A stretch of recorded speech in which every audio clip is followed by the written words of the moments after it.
J'ai payé les études universitaires de ma sœur, et quand elle a obtenu son diplôme, elle m'a dit, pauvre raté, tu n'as pas de diplôme universitaire. Et moi, si, alors j'ai ruiné sa carrière et personne ne l'a embauchée. Maintenant, elle vient me supplier de l'aide. Je m'appelle Martin et ma vie a pris un tournant que je n'aurais jamais imaginé. Tout a commencé par une promesse que je m'étais faite quand nous étions enfants, toujours prendre soin de ma petite sœur, Andrea. Nous étions inséparables, deux âmes qui ont grandi ensemble dans un quartier modeste de la ville. Notre maison n'était pas grande ni luxueuse, mais elle était pleine de rire, de rêves et d'amour. Mes parents travaillaient dur pour nous donner le strict nécessaire, et même si parfois l'argent manquait, l'affection ne manquait jamais. Andrea a toujours été la lumière de la famille.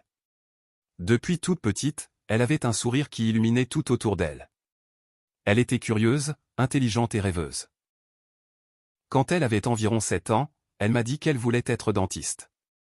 Martin, je vais réparer les dents de tout le monde pour qu'ils puissent sourire sans peur, m'a-t-elle dit un après-midi alors que nous jouions dans le jardin.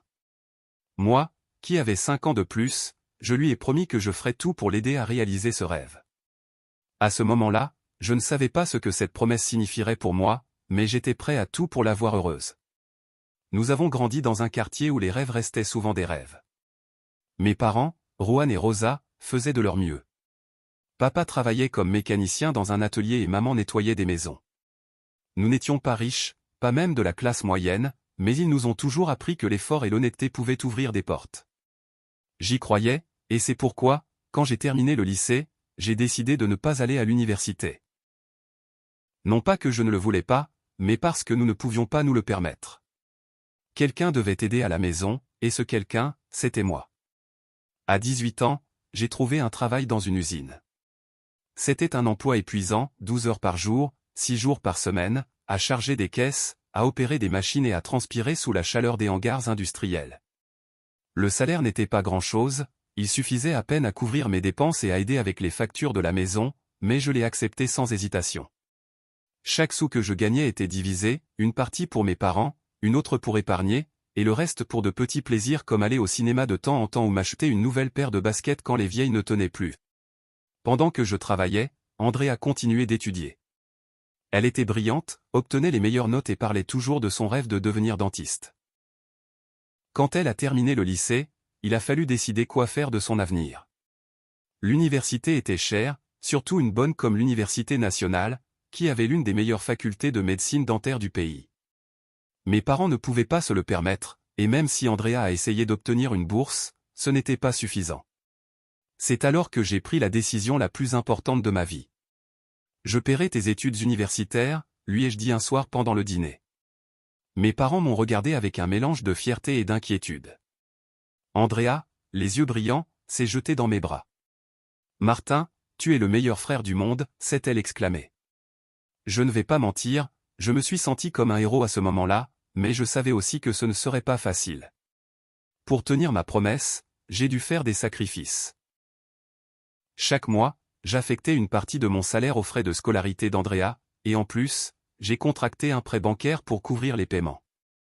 Ce n'était pas une petite somme d'argent, et cela signifiait renoncer à beaucoup de choses, oublier de sortir avec des amis, d'acheter de nouveaux vêtements ou d'épargner pour moi. Tout ce que je gagnais allait à la maison, à mes parents et à l'université d'Andrea. Je faisais des heures supplémentaires quand je le pouvais, je rentrais épuisé, les muscles endoloris et les yeux lourds, mais cela en valait la peine. Voir Andrea excitée me raconter ses cours, ses professeurs et tout ce qu'elle apprenait me remplissait de fierté. C'était comme si son rêve était aussi le mien. Les premières années ont été dures mais heureuses. Andrea étudiait avec dévouement et chaque semestre, elle me montrait ses notes avec un immense sourire. Martin, c'est grâce à toi, me disait-elle, et je me contentais d'acquiescer, minimisant l'importance. Je n'avais pas besoin de remerciements, la voir progresser était suffisant. Mes parents étaient également fiers. Maman disait toujours, Martin, tu es le pilier de cette famille. Papa, plus silencieux, me tapait dans le dos et me disait un « merci, fiston », qui valait plus que n'importe quel mot. Mais tout n'était pas parfait. Le travail à l'usine était épuisant, et même si je faisais des efforts, je ne voyais pas d'avenir clair pour moi. Je voulais plus, non seulement pour moi, mais pour ma famille. J'ai commencé à chercher d'autres opportunités, des emplois qui payaient mieux ou qui me donnaient la chance de grandir. C'est ainsi que, petit à petit, j'ai commencé à grimper. J'ai quitté l'usine et j'ai obtenu un poste d'assistant dans une entreprise de logistique. Ce n'était pas grand-chose, mais cela payait un peu mieux et j'ai appris de nouvelles choses, comme la gestion des stocks, la négociation avec les fournisseurs, l'organisation des itinéraires de livraison. Chaque petit pas me rapprochait de quelque chose de plus grand, même si je ne savais pas encore quoi. Pendant ce temps, Andrea avançait à l'université. Elle était déjà en 3e année et tout semblait bien se passer. Mais alors, quelque chose a changé. Ce n'était pas du jour au lendemain, mais quelque chose de progressif, comme une ombre qui s'étend sans que vous vous en rendiez compte. Andrea a commencé à rentrer à la maison avec une attitude différente. Elle nous parlait moins, passait plus de temps avec ses nouveaux amis de l'université, et quand elle était à la maison, elle semblait distante. Au début, j'ai pensé que c'était le stress des études. L'odontologie n'est pas une carrière facile, et je savais qu'elle travaillait dur, mais ce n'était pas seulement ça. Ses nouveaux amis venaient de familles aisées, des jeunes qui conduisaient des voitures chères, portaient des vêtements de marque et parlaient de choses dont nous ne pouvions même pas rêver. Andrea a commencé à les imiter. Elle a changé sa façon de parler, de s'habiller, même de nous regarder. Une fois, je l'ai entendue parler au téléphone avec l'une de ses amies, se moquant de la petitesse de notre maison et du fait que mes parents ne comprenaient rien à la vie moderne. Cela m'a fait mal, mais je n'ai rien dit. J'ai pensé que c'était une phase, qu'elle essayait de s'intégrer. Cependant, les choses ont empiré. Andrea a commencé à faire des commentaires désobligeants, non seulement sur la maison, mais sur nous. Un soir, pendant le dîner, elle a dit quelque chose qui m'a glacé: « Je ne sais pas comment vous supportez de vivre comme ça, toujours préoccupé par l'argent. Je ne serai pas comme vous. » Mes parents sont restés silencieux, blessés. J'ai essayé de calmer les choses en lui disant de ne pas parler ainsi, que nous faisions tous de notre mieux, mais elle a juste levé les yeux au ciel et est allée dans sa chambre. Ce fut la première fois que j'ai senti que quelque chose se brisait entre nous. Même ainsi, j'ai continué à payer ses études universitaires. Je ne le faisais pas par gratitude, mais parce que c'était ma promesse, parce que je l'aimais, parce qu'au fond, je continuais à voir l'Andrea d'avant, la petite fille qui rêvait d'être dentiste et qui me regardait comme si j'étais son héros. Mais il était de plus en plus difficile de reconnaître cette petite fille dans la personne qu'elle devenait. Pendant ce temps, ma vie commençait à prendre forme. Après quelques années dans l'entreprise de logistique, on m'a proposé une promotion au poste de superviseur. Ce n'était pas un poste de luxe, mais cela signifiait plus de responsabilité et un meilleur salaire. J'ai profité de chaque occasion pour apprendre. Je lisais des livres d'affaires pendant mes temps libres, je suivais des cours gratuits sur Internet, je parlais avec des gens qui en savaient plus que moi. Je voulais construire quelque chose à moi, quelque chose qui me permettrait de donner une meilleure vie à ma famille. Je n'avais pas de diplôme universitaire, mais j'avais de l'envie, et c'était suffisant pour moi. Avec le temps, j'ai économisé suffisamment pour démarrer une petite entreprise. C'était une idée simple, une entreprise de transport et de logistique pour les petits commerçants. La ville grandissait et de nombreuses entreprises avaient besoin de quelqu'un de fiable pour déplacer leurs produits. J'ai commencé avec une vieille camionnette d'occasion et quelques clients que j'avais trouvés par des contacts. Ce n'était pas facile. Il y avait des jours où je doutais de moi-même, où la fatigue et les dettes me donnaient envie d'abandonner, mais je continuais, car je savais que je ne le faisais pas seulement pour moi, mais pour mes parents, pour Andrea, pour la famille. Mon entreprise a commencé à croître. J'ai embauché quelques employés, j'ai acheté une autre camionnette et bientôt les clients ont commencé à venir d'eux-mêmes. Les gens me faisaient confiance parce que je tenais mes promesses, parce que j'arrivais à l'heure, parce que je traitais chaque client comme s'il était le seul. En quelques années, ma petite entreprise est devenue une entreprise solide, l'une des plus respectées de la ville. Je n'étais pas millionnaire, mais j'étais à l'aise. Je pouvais payer les factures sans m'inquiéter, aider mes parents et même me permettre d'acheter une voiture décente pour la première fois de ma vie. Je sentais que je construisais quelque chose d'important. Mais tandis que ma vie s'améliorait, celle d'Andrea semblait aller dans une autre direction. Elle était déjà en dernière année d'université, sur le point d'obtenir son diplôme de dentiste. J'étais excité pour elle, fier qu'elle soit si près de réaliser son rêve. J'ai organisé une grande fête pour célébrer sa remise de diplôme. Je voulais que ce soit spécial, quelque chose dont elle se souviendrait toujours. J'ai loué une salle, engagé un traiteur, et même invité toute la famille et certains de ses amis de l'université. Mes parents étaient heureux, et j'avais hâte de voir le visage d'Andrea quand elle verrait tout ce que j'avais préparé. Ce que je ne savais pas, c'est que cette fête allait tout changer, que les mots d'Andrea ce soir-là me feraient remettre en question tout ce que j'avais fait pour elle, que la douleur et la rage que je ressentirais me mèneraient à faire quelque chose que je n'aurais jamais imaginé. La nuit de la fête de remise de diplôme d'Andrea était planifiée dans les moindres détails. J'avais loué une jolie salle au centre-ville, avec des tables décorées, des lumières douces et un traiteur qui offrait de tout, des empanadas aux plats plus élégants pour impressionner les amis d'Andrea. Mes parents, Rohan et Rosa, étaient radieux. Maman avait mis sa meilleure robe, une qu'elle gardait pour les occasions spéciales, et papa, bien qu'il ne fût pas très bavard, ne cessait de sourire. J'étais également ému. Après des années de sacrifices, de travail acharné pour payer les études universitaires d'Andrea, c'était le moment que j'attendais, la voir diplômée, avec son diplôme d'odontologie, prête à commencer sa carrière. La salle s'est vite remplie. Oncles, cousins, voisins sont venus, et bien sûr, les amis universitaires d'Andrea, ce groupe de garçons et de filles qui m'avait toujours donné une mauvaise impression. Ils sont arrivés dans des voitures chères, habillés comme s'ils allaient à un gala, avec des téléphones portables de dernière génération et une attitude qui criait la supériorité. Je ne leur ai pas prêté attention au début, c'était la soirée d'Andrea et je voulais que tout se passe parfaitement. Andrea est arrivée à la salle comme une reine. Elle portait une robe blanche qui mettait en valeur son sourire, ce même sourire qui me rappelait la petite fille qui rêvait d'être dentiste. Je me suis approché d'elle, je lui ai fait un câlin et je lui ai dit « Félicitations, petite sœur, tu as réussi ». Elle m'a rendu l'étreinte, mais elle a été brève, presque froide. « Merci, Martin », a-t-elle dit, puis elle est allée saluer ses amis. Je n'y ai pas prêté attention, elle était excitée, ai-je pensé, et elle voulait partager avec eux. La fête allait bien, la musique jouait, les gens dansaient et l'ambiance était joyeuse. Mes parents étaient à une table avec nos oncles, racontant des histoires et riant. Je me déplaçais parmi les invités, m'assurant que tout le monde avait de la nourriture et des boissons. Mais alors, j'ai remarqué quelque chose. Les amis d'Andrea étaient dans un coin, riant aux éclats, et elle était au centre du groupe, parlant fort, comme si elle voulait que tout le monde l'entende. Je me suis un peu rapproché, faisant semblant d'aller chercher une boisson, et ce que j'ai entendu m'a glacé. « Regardez ces pauvres autour de nous », a dit l'un des garçons en désignant les côtés de la salle. « Andrea, est-ce vraiment ta famille ? Quelle honte !» Les autres ont ri, et Andrea, au lieu de nous défendre, s'est jointe au rire. « Oh oui, je ne sais pas comment je supporte ça, ils sont tellement basiques. Mon frère travaille comme un âne et n'a même pas de diplôme universitaire, et mes parents, eh bien, vous les avez vus, nettoyant des maisons et réparant des voitures. Mais je ne suis pas comme eux, je suis différente, j'ai un diplôme de l'Université nationale. J'ai eu l'impression qu'on m'avait enfoncé un couteau dans la poitrine. Je suis resté là, le plateau de boisson à la main, ne sachant que faire.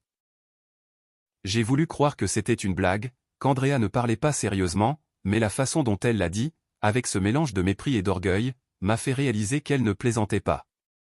Ses amis ont continué à rire, et l'un d'eux, un type avec une chemise qui coûtait probablement plus que mon salaire d'une semaine, a dit « Andrea, tu es une reine piégée dans une famille de ratés. » Je n'ai pas pu me retenir. J'ai posé le plateau sur une table et je me suis approché. « Andrea, qu'est-ce que tu dis ?» lui ai-je demandé en essayant de garder mon calme. Tout le monde s'est tu, et elle m'a regardé avec un sourire moqueur. « Oh, Martin, ne sois pas dramatique, je dis juste la vérité. Toi, papa et maman, vous travaillez toujours comme des bêtes, sans éducation, sans rien. Je suis la seule qui a réussi. Ou tu crois que parce que tu as payé mes études universitaires, tu es quelqu'un d'important? Tu es un pauvre raté, tu n'as pas de diplôme universitaire, et moi, si. » Le silence dans la salle était assourdissant. J'ai senti les regards de tout le monde, y compris mes parents, qui étaient à quelques mètres et avaient tout entendu. Maman avait les yeux pleins de larmes et papa serrait les poings, retenant sa rage. Les amis d'Andrea ont ri aux éclats, comme si c'était la meilleure blague du monde. Je ne pouvais que regarder ma sœur, la personne pour qui j'avais tant sacrifié, et je ne la reconnaissais pas. Ce n'était pas l'Andrea qui m'embrassait enfant, celle qui me promettait qu'elle serait la meilleure dentiste du monde. C'était une étrangère, une personne arrogante et cruelle qui se moquait de sa propre famille. « C'est ce que tu penses de nous ?» lui ai-je dit, la voix tremblante de rage. « Après tout ce que j'ai fait pour toi, c'est ce que tu penses que je suis, un raté parce que je n'ai pas de diplôme, que maman et papa sont moins parce qu'ils travaillent dur pour nous donner une vie?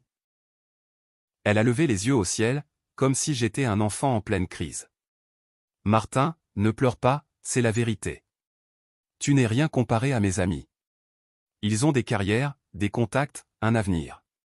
Toi, tu n'as quoi? Une entreprise de camions? S'il te plaît. Ce fut la goutte d'eau qui a fait déborder le vase.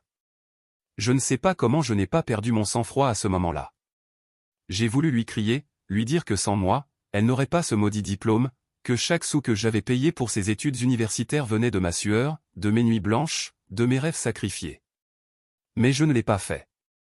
Je me suis retourné, j'ai marché vers mes parents et je leur ai dit que nous partions. Maman pleurait en silence et papa m'a posé une main sur l'épaule. Allons-y, mon fils, ça n'en vaut pas la peine. Ce soir-là, en rentrant à la maison, je ne pouvais pas m'empêcher de penser aux mots d'Andrea, pauvre raté. Ces deux mots se répétaient dans ma tête comme un marteau. J'avais tout donné pour elle et elle m'avait humilié devant tout le monde. Pire encore, elle avait humilié mes parents, les personnes qui l'aimaient le plus au monde. J'ai ressenti une rage que je n'avais jamais ressentie auparavant, un mélange de douleur, de trahison et de quelque chose de plus sombre. C'est alors que j'ai pris une décision, Andrea allait apprendre une leçon. Je ne savais pas comment, mais j'allais m'assurer qu'elle comprenne ce que cela signifiait de mépriser ceux qui l'avaient aidée à arriver là où elle était. Les jours suivants furent un tourbillon. En surface, tout restait pareil. Mon entreprise, Transport Martinez, continuait de croître. J'avais acheté 2 camions supplémentaires, signé des contrats avec de nouveaux clients et je prévoyais d'ouvrir un deuxième bureau dans une autre ville. Mais à l'intérieur, j'étais rongé par la rage. Je ne pouvais pas me sortir de la tête l'image d'Andrea et de ses amis riant de moi, de mes parents, de tout ce que nous étions. J'ai décidé que je n'allais pas laisser ça passer. Je n'allais pas la confronter directement, non, ce serait trop facile. Je voulais qu'elle ressente ce que c'était de tomber, ce que c'était de tout perdre, comme je m'étais senti ce soir-là. J'ai commencé à faire des recherches. Andrea avait créé des profils professionnels sur plusieurs plateformes, Google, LinkedIn, même un site web où elle promouvait ses services de dentiste. Elle commençait à chercher des clients, offrant des consultations à des prix compétitifs pour se faire un nom. C'était le moment idéal pour agir.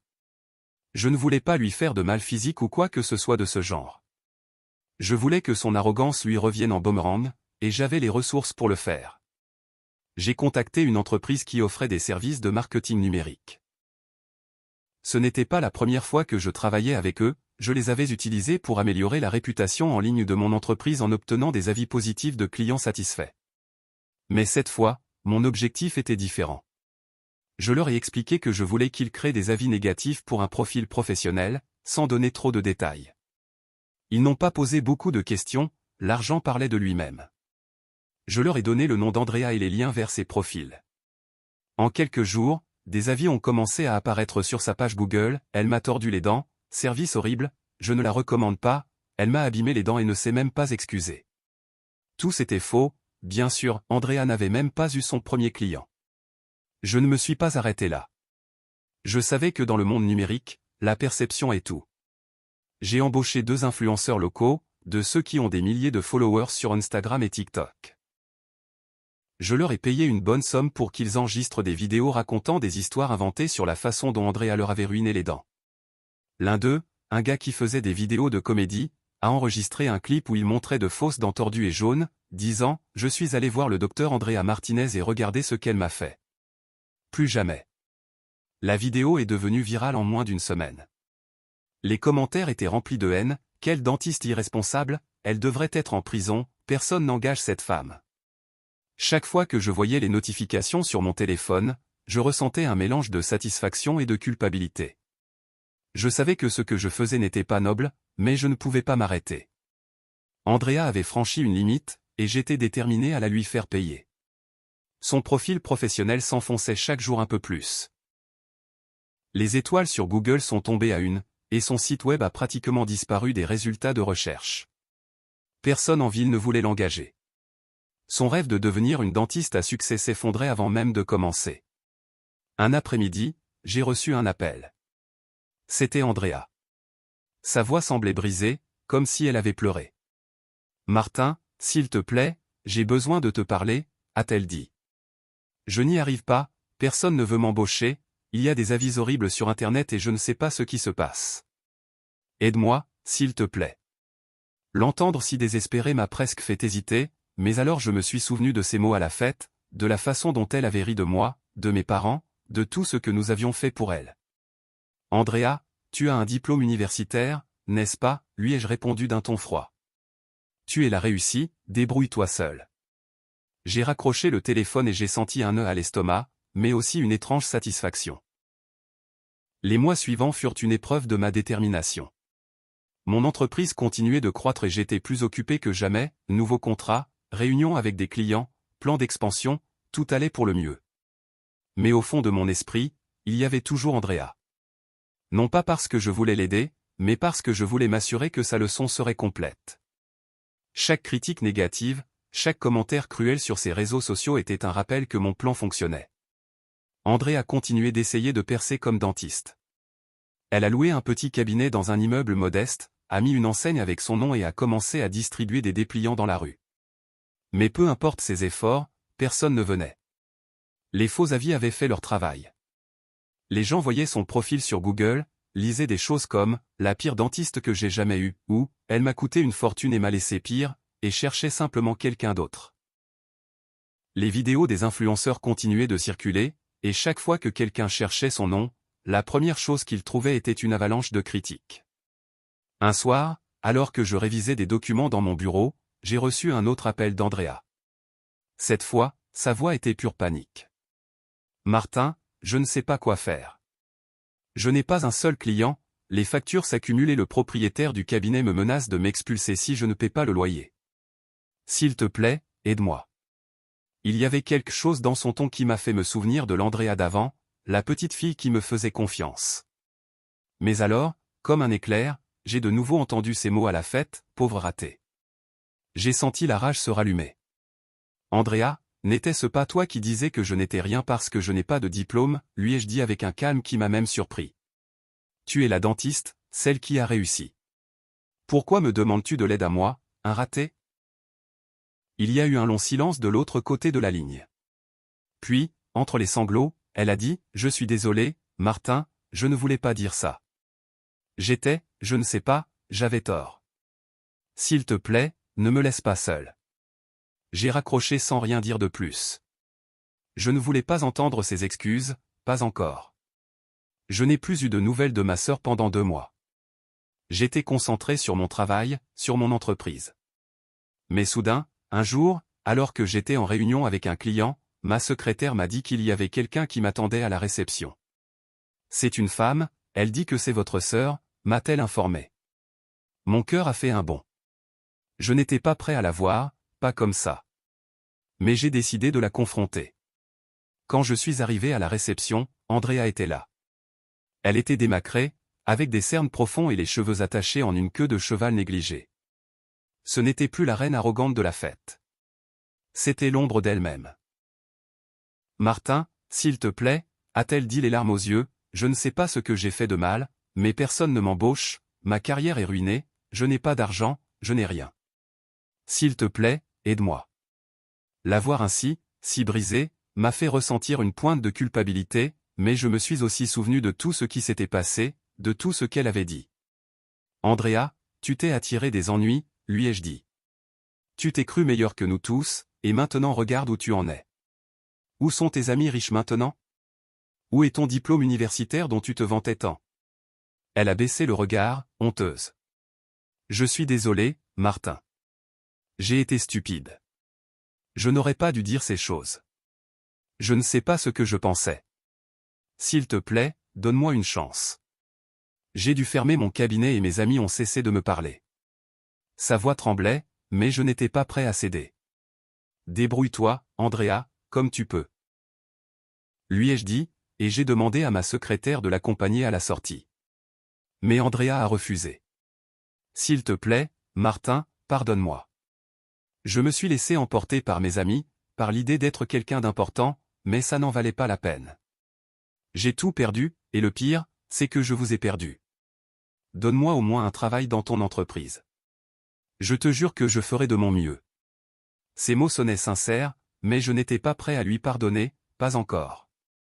Je vais te donner une chance, Andrea, lui ai-je dit, mais pas parce que tu le mérites, mais parce que je vaux mieux que ça. Dans mon entreprise, il y a un poste libre. C'est celui de femme de ménage. C'est tout ce que j'ai pour toi. Ses yeux se sont écarquillés et elle a dit, mais Martin, qu'est-ce qui t'arrive? J'ai un diplôme universitaire, je mérite mieux, tu ne crois pas? Mais je lui ai dit que si ça ne lui plaisait pas, elle n'avait qu'à partir. Comme elle avait tellement besoin d'argent, elle a fini par accepter. Le lendemain, Andrea a commencé à travailler chez Transport Martinez. Elle est arrivée tôt, avec un uniforme bleu et une serpillière à la main. Je l'ai vue nettoyer les sols du bureau, passant par les mêmes zones où je signais des contrats avec des clients importants. Certains employés murmuraient, se demandant qui était cette femme, mais je n'ai rien dit. Je voulais qu'elle ressente ce que c'était de commencer par le bas, ce que c'était de travailler dur sans que personne ne te donne rien, juste pour avoir un diplôme. Chaque jour, je la voyais arriver, faire son travail et partir en silence. Elle ne se plaignait pas, ne parlait à personne, elle faisait juste ce qu'on lui demandait.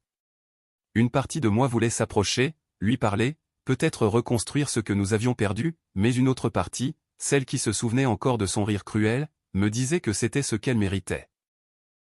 Aujourd'hui, alors que j'écris ceci, je suis dans mon bureau, regardant par la fenêtre. Dehors, la ville suit son rythme, et je continue de construire mon héritage. Andrea nettoie le couloir, et pour la première fois depuis longtemps, je ne ressens pas de rage. Je ressens la paix. Je sens que, d'une certaine manière, nous avons bouclé la boucle.